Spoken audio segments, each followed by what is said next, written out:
This is what I do. I train people how to fight with ancient arms and armour as authentically as possible. I've always been fascinated by how these weapons were used and the place they have in our history. Just how effective were they in the heart of battle?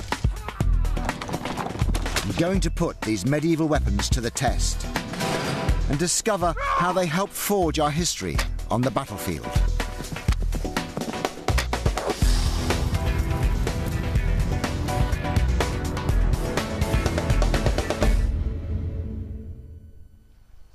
The spear.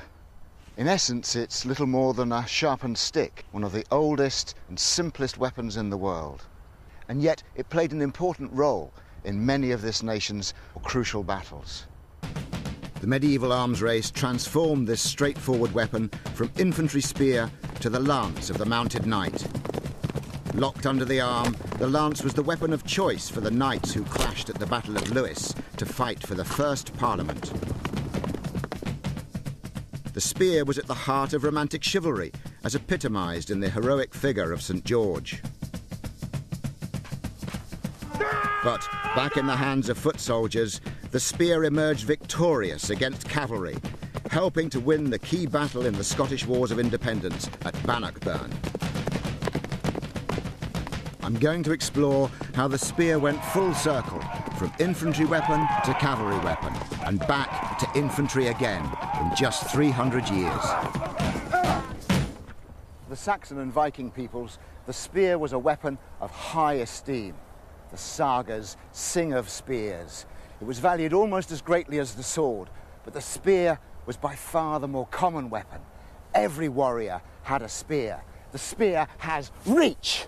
The spear can be used to thrust, for slashing, and to stab. The spear, of course, can also be used to throw. For the Saxons and Vikings, the spear was a weapon for foot soldiers, but this was about to change. The Normans, descendants of Vikings who'd settled in France, combined the skills of fighting with spears on foot with another tactic, riding their horses into battle.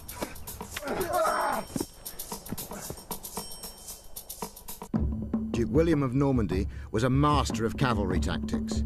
He not only beat his neighbours into submission, but also the King of France in a succession of wars. Now, William was ready to challenge for the English crown. He set sail in 1066. The Bayeux Tapestry records his invasion, right down to the weapons he brought with him. Just look at this for fabulous detail. Really does show you the complex logistics and elaborate preparations required to launch an invasion. Barrels of arrows, bundles of swords, rails of armour, and racks of spears. There are spears everywhere on this tapestry. And William must have loaded thousands onto his ships. The spear was at the forefront of his first wave of cavalry attack. William spent a fortune on his invasion, especially transporting his highly valued cavalry.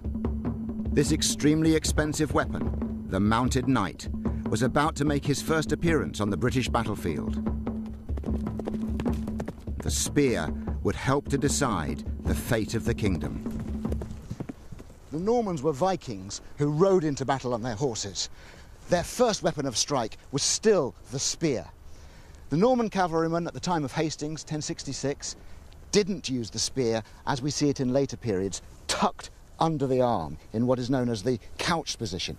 That comes in later. That's for the impact charge.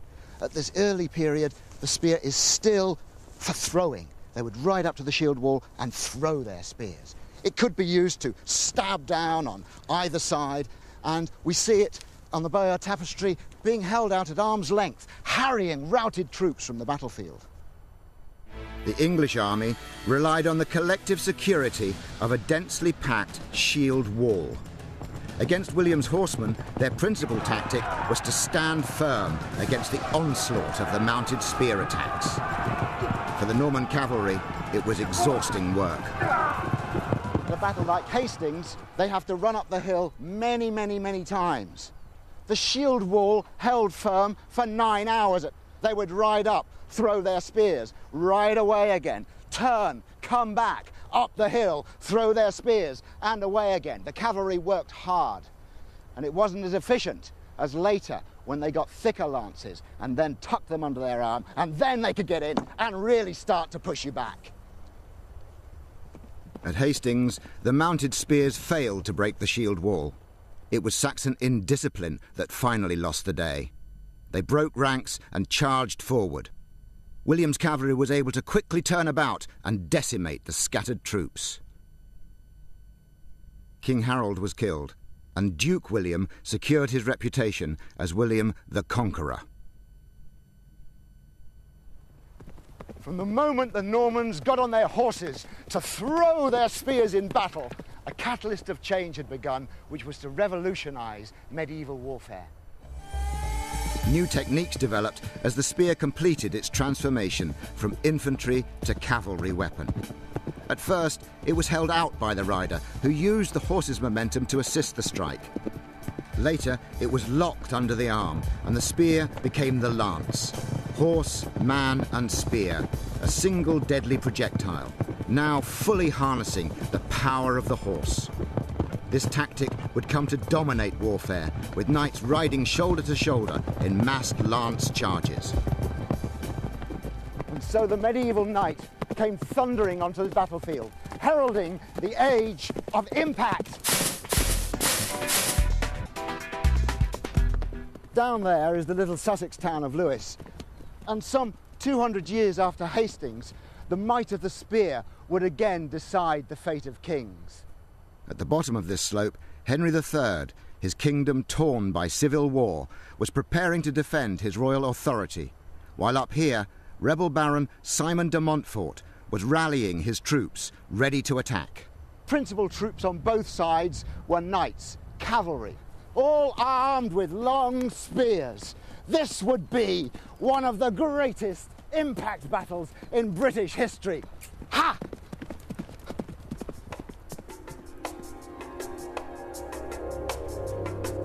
In 1264, there hadn't been any fighting in England for over a generation, but the country was now in the grip of a civil war. Henry III, an arrogant and autocratic king, was at odds with his barons, led by his rival, Simon de Montfort.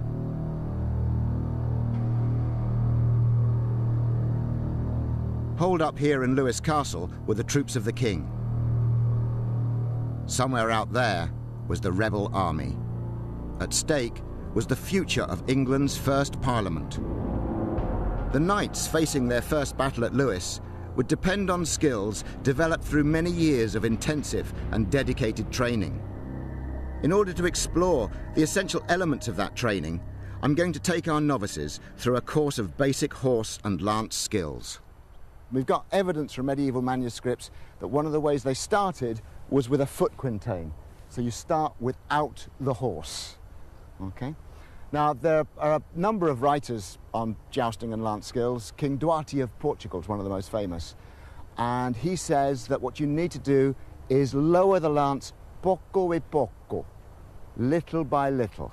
And the reason for that is, imagine once you're on a horse, if you level it down there and you're galloping along, look what the end's doing, it's bouncing all over the place. You can't possibly hope to hit anything. So what you need to do is develop hand-eye coordination, lowering it gradually as you go. Poco e poco, little by little. Let it just come into your peripheral vision, and it just smacks the centre as you walk through. Okay, Marcello, do you want to have a go?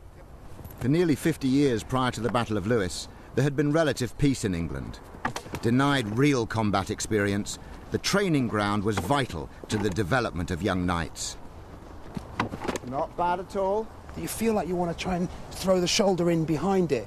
And as soon as you do that, you can obviously see the point at the bottom just goes up and down. Oh. It's fun when you hit it. It's not when you miss it. You feel a bit of a plonker. The apprentice knight might begin his service and training at the age of 7. A robust education of hunting and fighting equipped him with the skills he would need for war.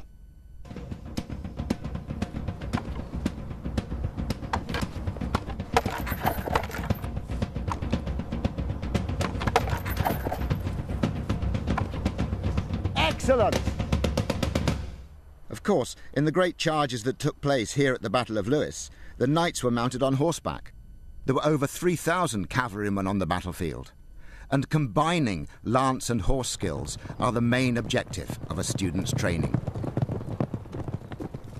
The next step is to get doing that with a little bit of speed and a little bit of bouncing about. So in order to do that, I want to introduce you to a friend of mine. Right, gentlemen, here is your mount for the day. Come on.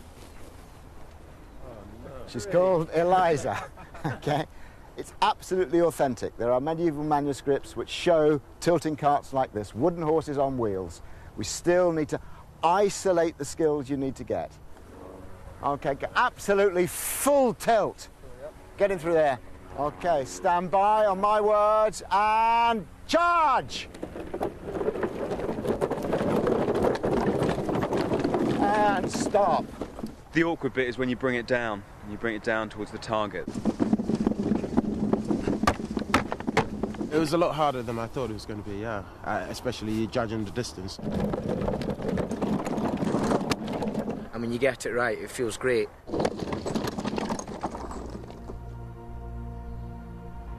In return for land and status, knights were obliged to undertake military service to their immediate overlords, not to their king. So when the barons rebelled against King Henry, they brought with them an organised and loyal army. To find out more, I've come to Lewes Castle to meet an expert on 13th century England. In 1264, Simon de Montfort was at the head of a great political movement designed to impose a programme of reform called the Provisions of Oxford on King Henry III. They were far more radical and revolutionary than Magna Carta because they really reduced the king to a cipher. They said a baronial council, representing in some way the community of the realm, should govern England for the king. Which is a sort of proto-parliament. In a way, yes, something like that. But King Henry was determined to keep all his royal power. In response, de Montfort had ridden an army out of London to bring the king to battle. It was a courageous decision, with the governance of England the prize, and it came to a head here at Lewes. It's a wonderful situation, isn't it? It's situated here in this bowl, this gap in the South Downs. Natural stronghold. A natural stronghold, and then it's got this magnificent castle. And the key thing, it's a castle of one of Henry III's chief henchmen, John de Warenne, Earl of Surrey. That's his flag up there. Henry is completely safe here, or feels safe, and he's got the sort of knowledge that Montfort's somewhere out there. Montfort wants to fight. How is he going to bring Henry to battle on ground of his own choosing? And that's, of course, where he had this wonderful solution of the night march.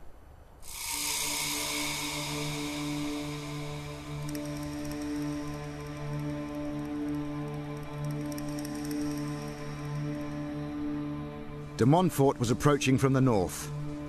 To force Henry to fight, he needed to occupy the high ground above the town. In his way was Boxholt Wood. To his knights with unwieldy lances, this was a potentially impenetrable obstacle, and de Montfort had decided to cross the woods under the cover of darkness.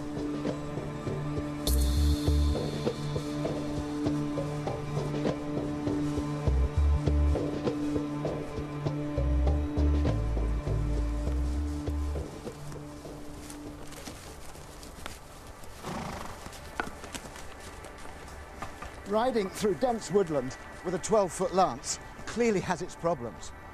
But I've noticed in some manuscripts that they have a lanyard about halfway, and they're actually carrying the lance with the point down. Now we see like this, it's holding in good balance here, and we can see that the butt end is not rising above my head. So now I should be able to walk through the trees with not too much obstruction.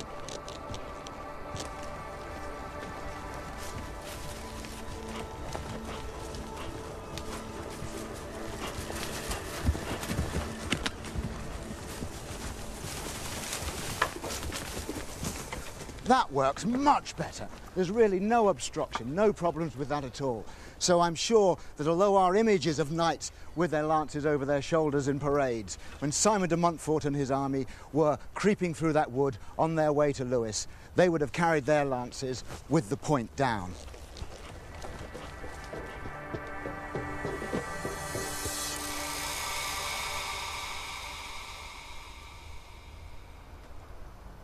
as the linkages between man, lance and horse became ever more connected, so more of the impact was being transferred to the horse itself. And so there was a need for bigger, sturdier horses. Early medieval horses were really quite small, much shorter than this, and if you look on the Bayeux tapestry you can see the rider's legs hanging well below the horse's belly, so that gives us an idea of the size.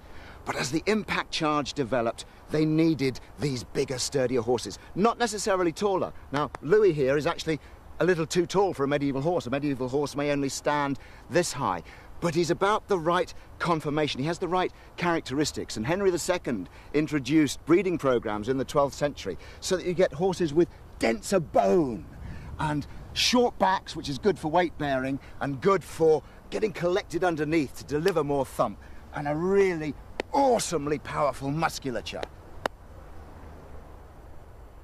But even the best mount and most expensive equipment were useless without a skilled rider. Come on!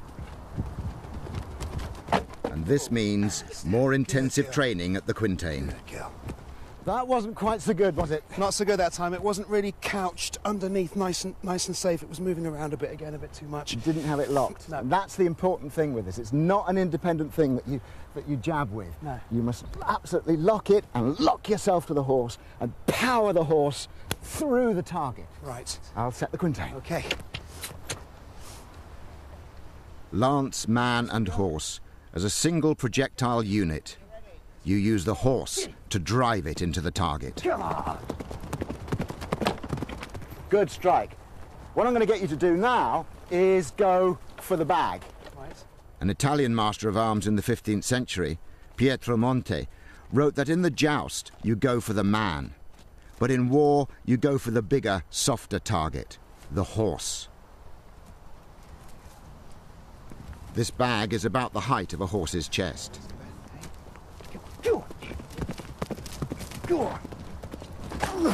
Beautifully done! Great strike! Years of dedicated training sharpened a knight's lance technique ready for battle. The cavalry of de Montfort's rebel army, bearing down on Lewis, were about to get the chance to test those skills for real.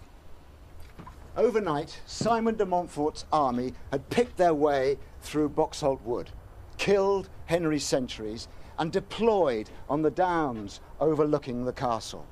His cavalry were silhouetted on the dawn skyline, their lances sloped over their shoulders, ready and defiant. And although Simon was heavily outnumbered by the king's forces, his bold initiative had given him command of the high ground.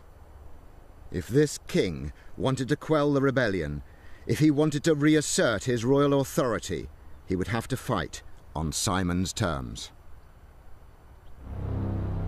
As King Henry and Prince Edward hurriedly mobilized the royal army, Simon de Montfort, high above the town, ordered his lines ready for the clash of arms. And of course, the first thing they would have seen is the castle An down there. amazing view of Lewis behind you. You've seen the castle. And of course you also get a wonderful impression of Lewis itself, don't you, in this gap in the South Downs, the ooze cutting through. And that would all have been marsh, presumably. It's very marshy ground. Equally, it's marshy ground out there from where Montfort came. Yeah. And that's why it was so protected. And you can see what a tremendous advantage he's got up here, whereas the King and Edward really can't see what their left and right are doing. This is the only way in and the only way out of Lewis. Exactly. It's the best way in for any attacking army. You can now charge down towards the town and carry all before us. In the town, the royal army hastily prepared for battle. This would be the first ever full-scale engagement of cavalry with lances on British soil. The outcome of the Civil War would rest on a single mass charge of knights.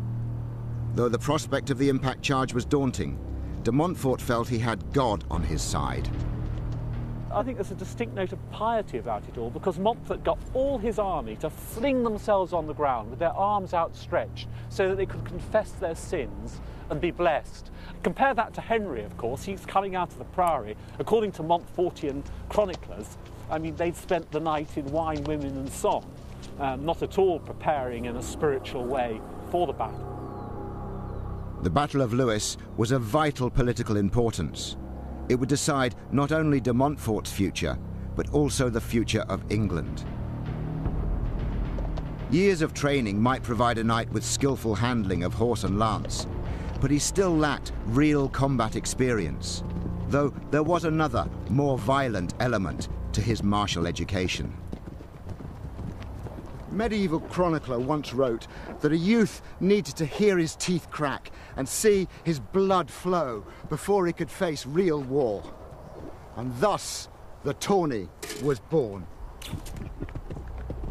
The development of lance warfare had catalyzed a change in armor. Full face guards were introduced, and there were reinforcements to the chest defenses.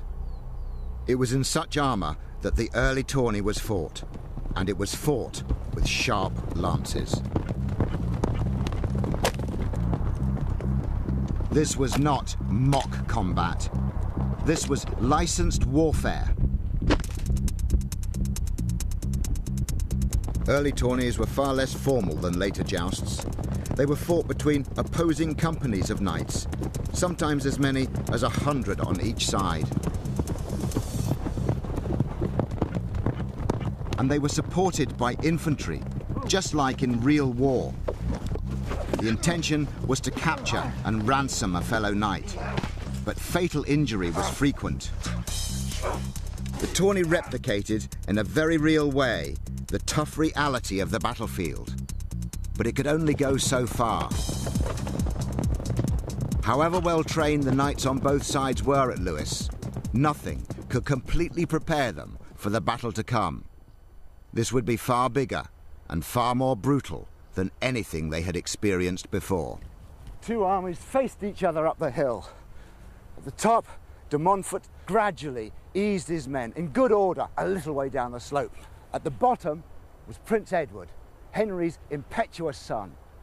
And with brash bravado, he led a charge up the hill. A charge that would decide the day.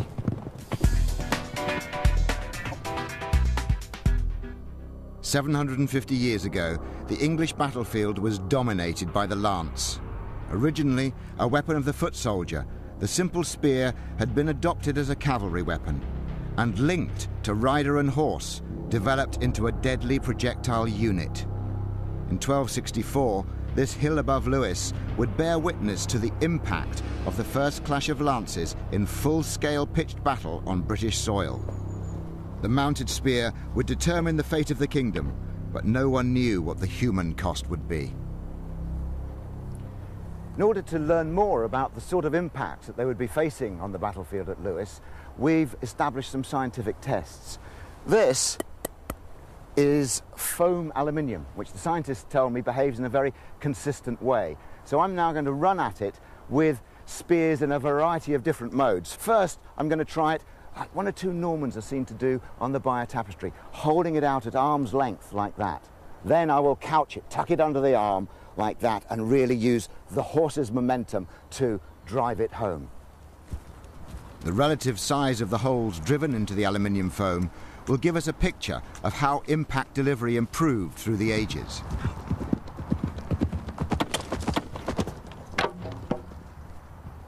The impact has made an impression, but it's not very deep.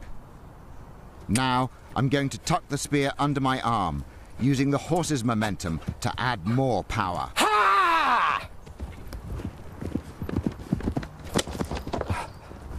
In addition to technique, the design of the spear, or lance, also changed dramatically during the period to deliver yet more impact. This is a different type of lance. It's bigger, it's sturdier, and it has shape. In the quest for impact, one of the first things that was developed was a shaped hand grip, so that it prevented recoil in the hand. The next development, which happened in the 13th century, time of the Battle of Lewes, they developed something else. It's called a graper. It's a big flange that sits behind the hand and butts up against the shoulder and the armpit, really locking the lance in to give immense impact.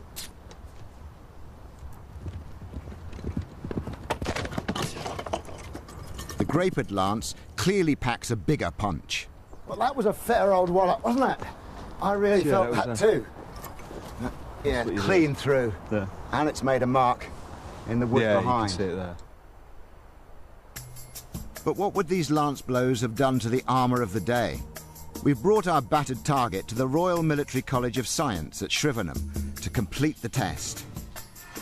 From the depths of the holes punctured in the aluminium foam, the experts can calculate the energy imparted by each lance blow.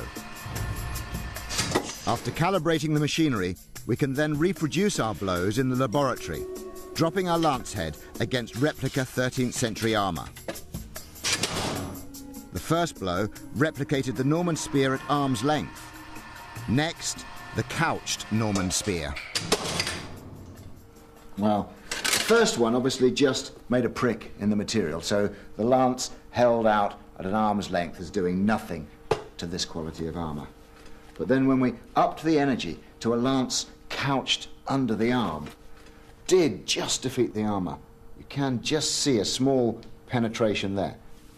This time, the machine is going to drop the lance head with an energy equivalent to the impact from a couched lance fitted with a graper, butted up against the shoulder. The advancements in lance technology delivered a significantly greater impact. Let's have a look at this damage. This armour has clearly been penetrated, but although the knight wearing it undoubtedly received a heavy blow, he was protected against serious injury. For the poorer infantryman, who could only afford mail or just a padded coat, it was another story.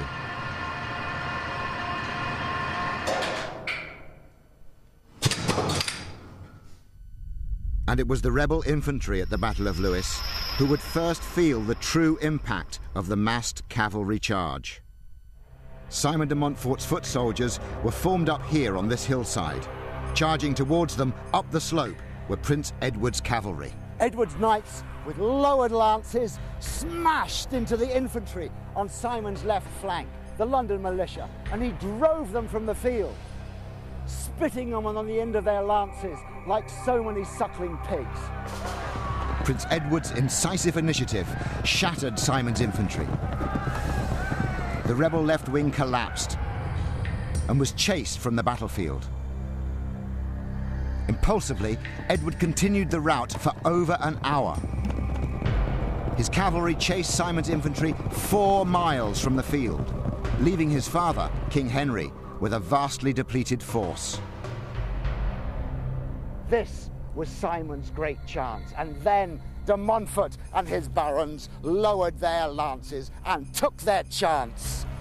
The impact of de Montfort's downhill charge was overwhelming.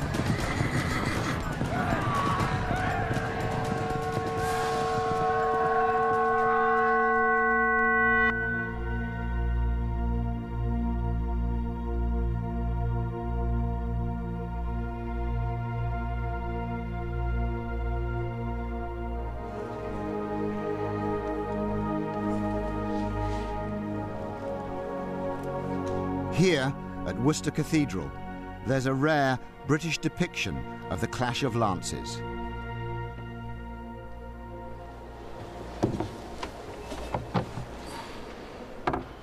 This fabulous medieval carving, which dates from about 100 years after Lewes, nonetheless shows us the tremendous forces of the impact charge. Just look at this horse here. He's been rocked back onto his haunches.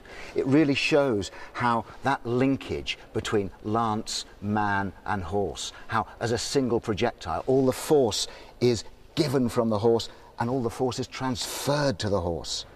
He's toppled over. We can just imagine the carnage that would have been wrought as Simon de Montfort's cavalry came rushing down that hill and crashing into Henry's forces. The crack of lances, horses overthrown, knights toppled, the screams of men and beasts. As one of the chroniclers tells us, the horrible and human clangour of the clash of arms reverberated everywhere.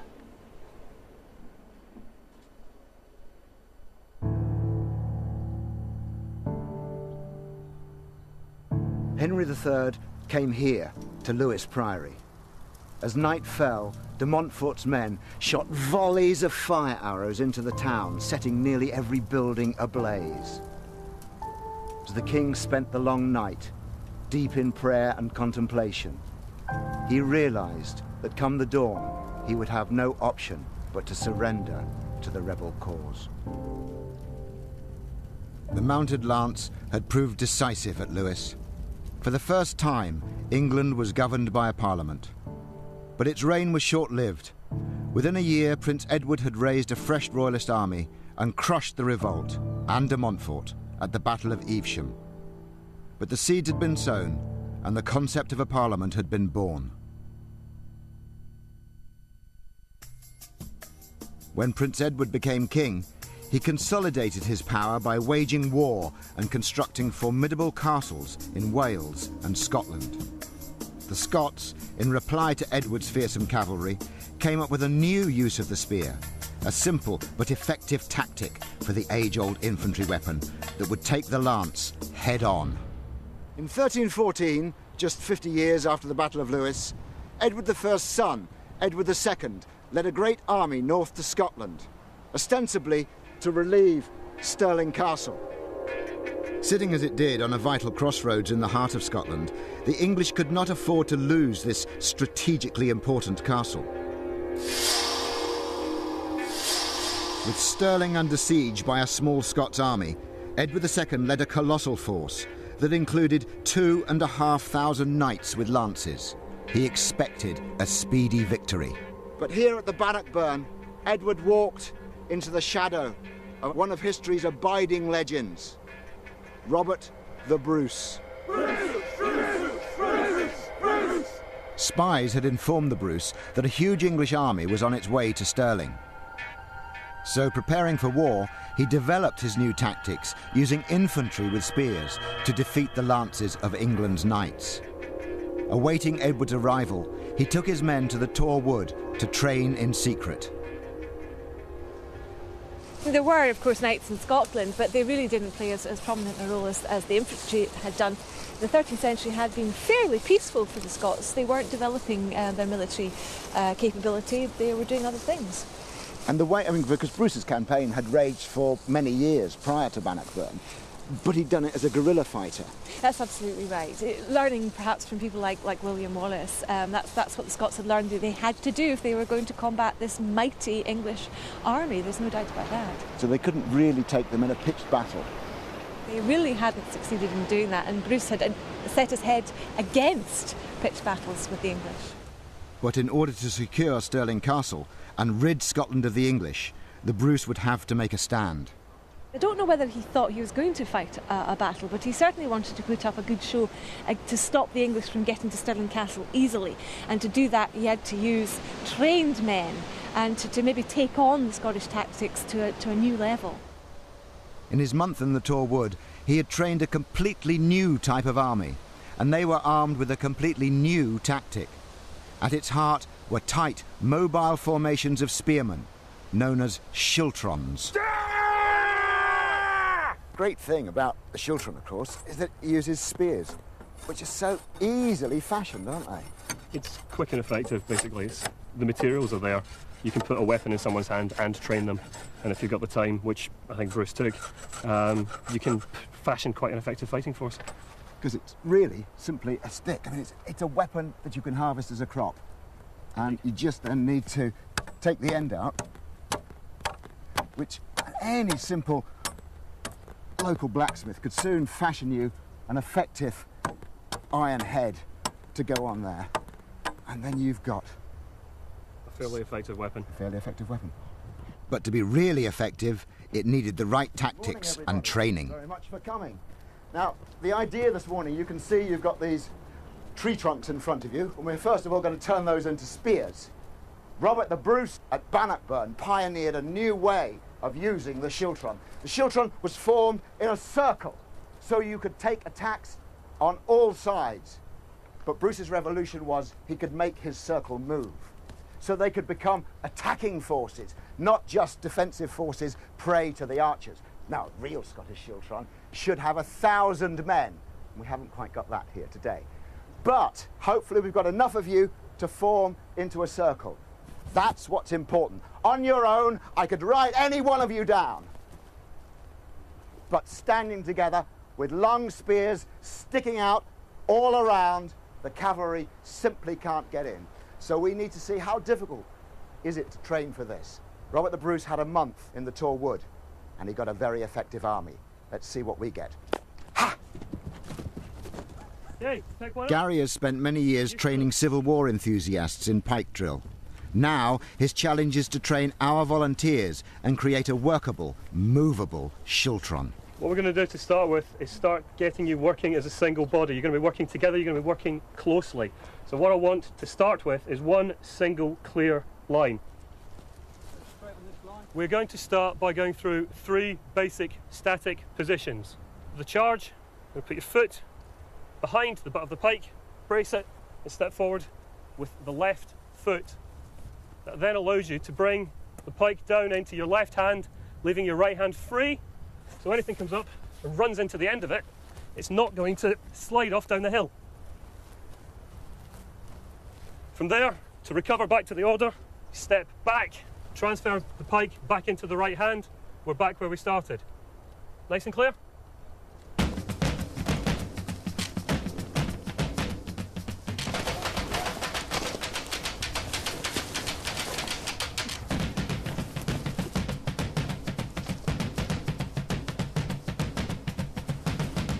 All we need to do from that is form you into a circle.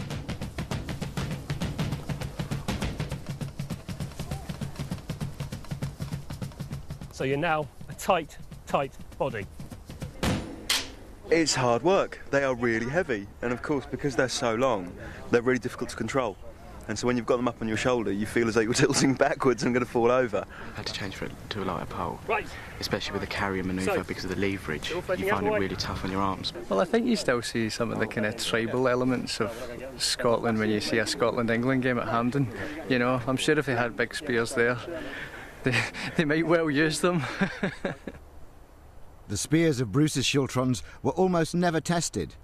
As the vanguard of the English army approached Stirling, they chanced upon the Scots king in a dangerously isolated position.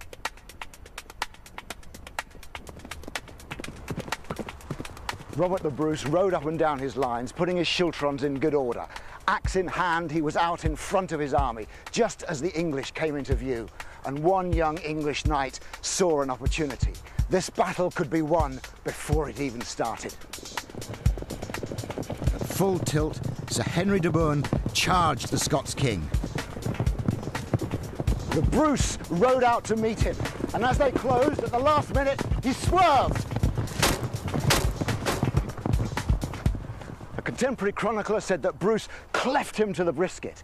And of course, what Bruce had done was he'd got inside de Bohun's lance point. And once inside the point, there was little de Bohun could do. Now, a 1,000-man Schultron can't swerve at the last minute. But it has the advantage over the mounted man, provided that the Schultron's spears are longer than the horseman's reach. How are they doing, Gary? Very well so far. We've got the makings of a good static Schultron. They're looking pretty impressive. And I was watching from the hill, and you've got them in good order. Just get them to go into the charge.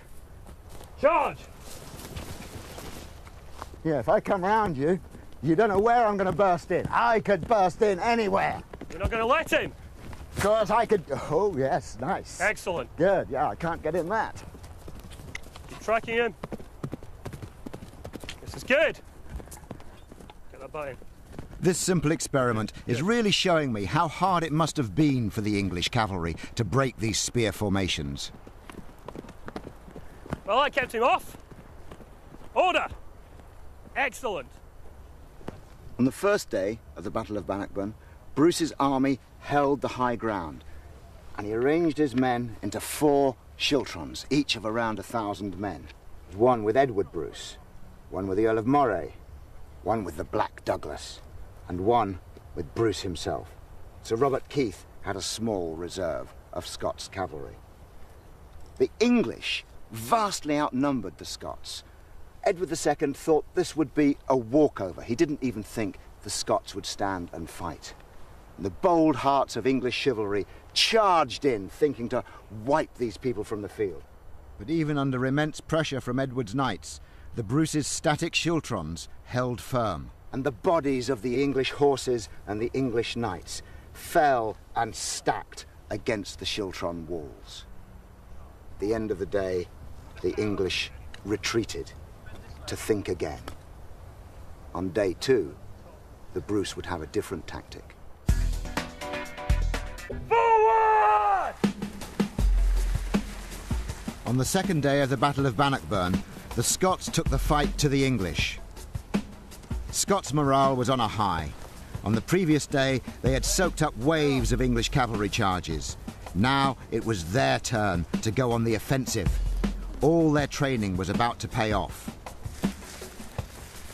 In disbelief, the English watched the tightly packed Schiltrons advance ever closer. The Schiltrons have the advantage because the English can't really deploy, because over there, as you can see, the land starts to dip away on that side, so they're hemmed in there. The Bannockburn is quite a barrier over on that side, so it's a deep ravine. So there's really only one way, and the Scots are coming that way. And slowly but surely, the English are pushed back. Their numeric advantage means nothing because most of the guys behind are not able to deploy. They can't actually engage in fighting. They're just all hemmed in, and on a relatively narrow front, yes. The Schiltrons are jabbing their spears into just the horses. moving forward. Yeah. The great enemy of the Schiltron was the archer. King Edward brought his forward, but they were contained by the Scots cavalry, bowmen, and the difficult terrain. Now it was a straight fight between cavalry and Schiltrons. Lance versus spear. Right, we've cut him off. The mobile circular Schiltrons could force the English cavalry back and presented no weak points to an outflanking attack. Keep tracking him as he goes round. Exactly the same as before. Our test shows just how hard it is for cavalry to tackle a hedgehog of spears. Hold it together. Especially one that moves. All he's doing is circling us now. This is working fantastically. Order. Extremely effective tactic with a very simple and cheap weapon. That combination of weapons and tactics was decisive. So this is it. This yes, I think is so. where it happened. Absolutely, yeah. And it was some slaughter. It certainly was, and not as anticipated on the Scottish side. It's the English who really get it. King Edward narrowly escaped with his life. His army were less fortunate. They had no choice but to cross here at the Bannockburn. Hundreds drowned in a sea of churning mud. Those that followed crossed the river on the bodies of their comrades, only to be hacked down by pursuing Scots. A contemporary chronicler wrote, "So great was the spilling of blood that it stood in pools on the ground." The Schiltrons won the day, and having tried that against our very small Schiltron, I can see how impregnable this bristle of spears, this Scottish thistle, was against the cavalry. Now, with a bigger mass, with 1,000 men, you can see how a mobilised Schiltron can really cover the ground and dictate the battle. And from Bannockburn onwards, the infantryman was in the ascendancy, and the common soldier with his spear was a big challenge to the chivalrous knight with his lance on horseback. The spear had come full circle and was starting to defeat itself.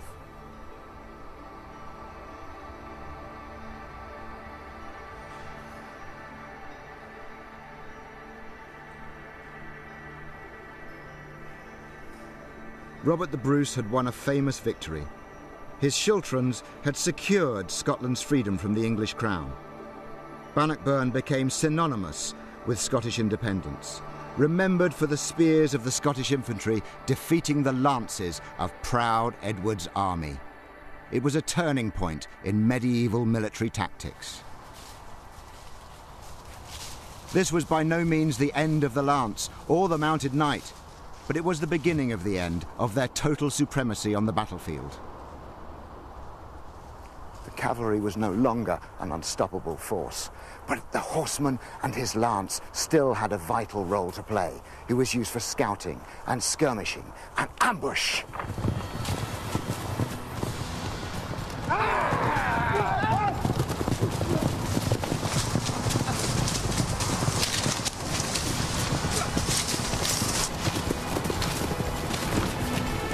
The knight on horseback retained an obvious advantage over infantry in isolation. But on the battlefield, his role was soon to be fully integrated with that of the common foot soldier. These innovative tactics were employed in the 14th century against the armies of France in the 100 Years' War. The English in particular found a characteristic new way of fighting. The knights would often dismount and fight on foot, and they would fight as part of an integrated unit, a team. They would have a couple of archers and infantrymen with spears or halberds to work as a cohesive unit within the battle. They were recruited together and they would travel together. And they got their name from the principal weapon of the knight who led them, the lance. Now, also during the 100 Years' War, there were often peace treaties and lulls in the fighting, and this brought unemployment to professional soldiers. And so these units, these lances, would go off in search of employment, fighting for foreign armies in Italy and other countries in Europe. They were known as freelancers. Many knights now became soldiers of fortune. They served not their lord or king, but themselves. One such freelancer was Sir John Hawkwood. Starting out as a humble tanner's son in Essex, Hawkwood enjoyed a meteoric rise, making a fortune from fighting other people's wars in France and Italy. Enough wealth to have this portrait painted by Uccello, one of the most sought-after artists of the day. The success of Hawkwood's freelancers had made him one of the most famous knights in Europe. The spear undoubtedly had an impact on the outcome of British history. At Hastings, the spears of mounted Norman knights hastened the demise of Anglo-Saxon England. The lances of armoured knights dominated the Battle of Lewes, giving England's barons the power to challenge their autocratic king. And the long spikes of Robert the Bruce's schiltrons brought England's chivalrous knights down to earth at Bannockburn. The simple infantry spear went from strength to strength as an anti-cavalry weapon. But the lance of the mounted knight, for all his training and expensive equipment, was eventually eclipsed by large professional armies and new ways of waging war. In time, the lance would survive only in the joust, now a spectator sport rather than training for war. By the end of the Middle Ages, the knight in shining armour was increasingly less relevant on the battlefield. A romantic warrior from a bygone era, whose world the spear had first created and then brought crashing down.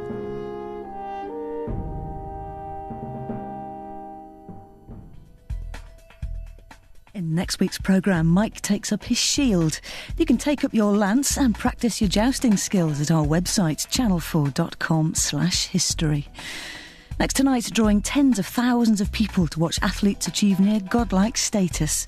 Relive the spectacle of the ancient Greek Olympics. Next.